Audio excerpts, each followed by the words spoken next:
Hey everyone, James Niggemeyer here. Thank you for tuning back into my YouTube channel. It is August 13th, so middle of August, and the water temperature in some of the places I've been out on the lake today is actually 90 degrees. So it's probably at its hottest point. We've actually had triple digit heat index for the last 3 or 4 days. It's just been really, really hot.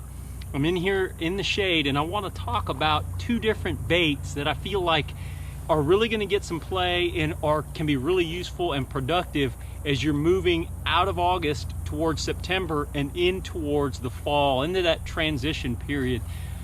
These are going to be two baits that I feel like will match the hatch, and what I mean by that is it'll match the forage that you're going to start to see in the shallows. In some places you've already seen them.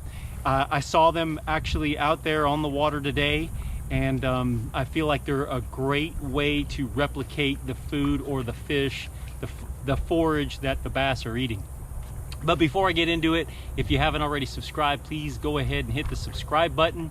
And if you like the video, give me a thumbs up. And of course, always drop a comment. Love to hear from you guys, and hopefully I can answer the questions or comments that you leave me. So the bait that I'm seeing up there shallow are threadfin shad. They're young of the year threadfin shad, anywhere from about that big, you know, 1.5 to 2.5 inches long. And I'm seeing little glass minnow, little shoreline minnows. I think we call them glass minnows.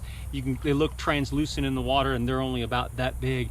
And the bass are up there chasing them. And it can be kind of hard to catch some of these fish because they come up and they bust and then it's over.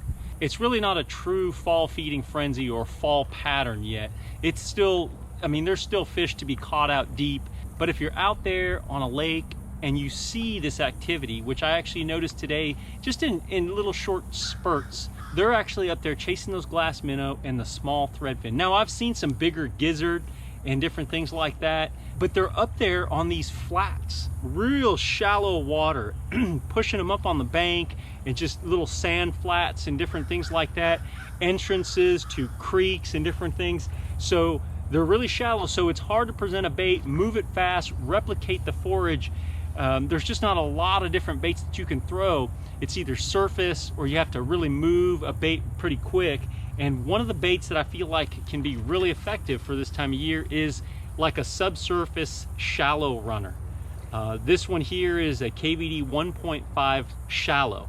And the shallow, actually that little bill right there, because it's turned down, it really doesn't go very deep, but it can produce a real erratic action. And of course the bait fish size is somewhat around this range here. Some are a little smaller, some are a little bigger, but this is a great size for the late summer, early fall.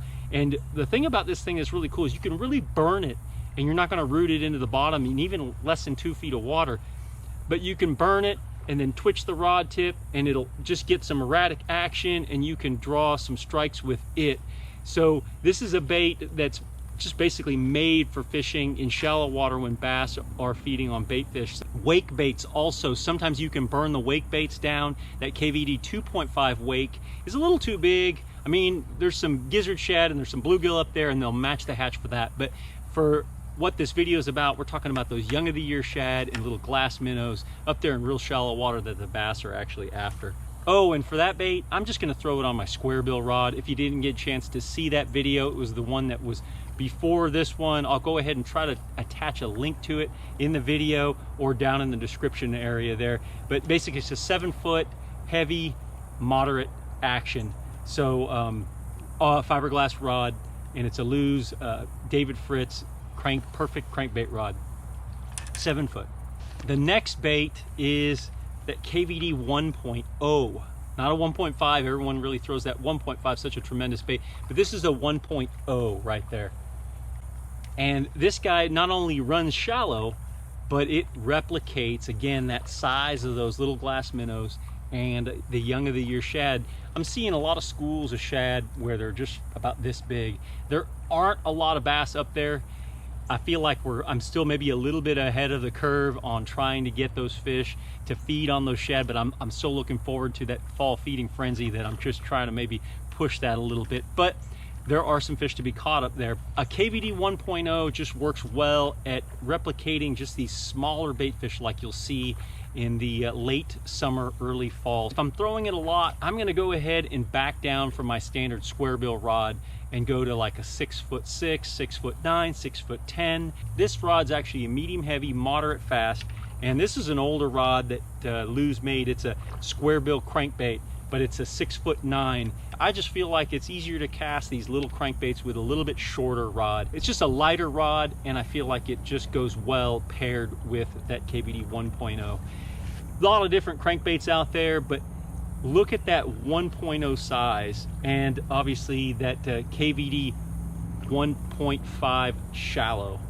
When they're up there shallow, chasing those shad on sandbars, flats, around stump fields, and around the edges of creek channels in really shallow water, try these baits and give them a chance. That's it for now, guys. If you like this video, please give me a thumbs up, and of course, drop a comment. Love to hear from you guys, and until next time, thanks for watching and good fishing.